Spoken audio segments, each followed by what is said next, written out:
মানসিক অধিকার প্রতিষ্ঠার জন্য যার অবদান অপরিসীম এবং যাকে আপসীম নেত্রী হিসাবে আমরা সকলে জানি, তার আজকে মৃত্যু ঘটেছে।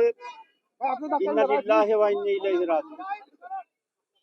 ম্যাডাম এক মানুষের অধিকার প্রতিষ্ঠার সংগ্রামে একজন আপসীম নেত্রী ছিলেন। এটি ওনার রাজনৈতিক সংগ্রাম এবং জীবনের প্রতিটি পদক্ষেপে এটা প্রমাণ করেছেন। অত্যন্ত দেশপ্রেমিক মানুষ ছিলেন। কোন বড় প্রতিবেশীর সাথে উনি কখনোই দেশের সাথে আপোষ করেন নাই এবং এই জন্য অনেক সময়কে রাজনৈতিক নিপীড়নের শিকার হতে হয়েছে।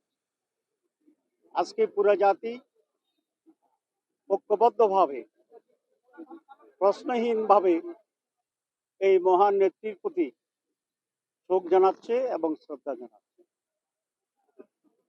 এই মুহূর্তকে যদি আমি হিসাব করি, তাহলে বাংলাদেশের সবচেয়ে জনপ্রিয় নেত্রী বা নেতা তিনি ছিলেন বেগম খালেদা জিয়া।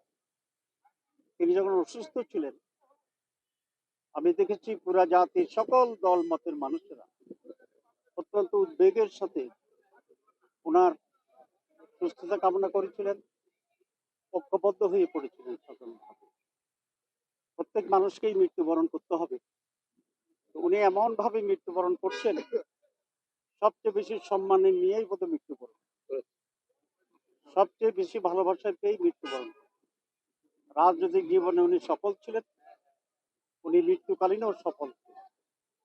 আমরা আল্লাহর কাছে মোনাজাত করি, আল্লাহ যেন তার গুনাহ খাতা মাফ করে দেন, ওনাকে ক্ষমা করেন এবং ওনাকে জান্নাতুল ফেরদৌস দান করেন। ওনার যে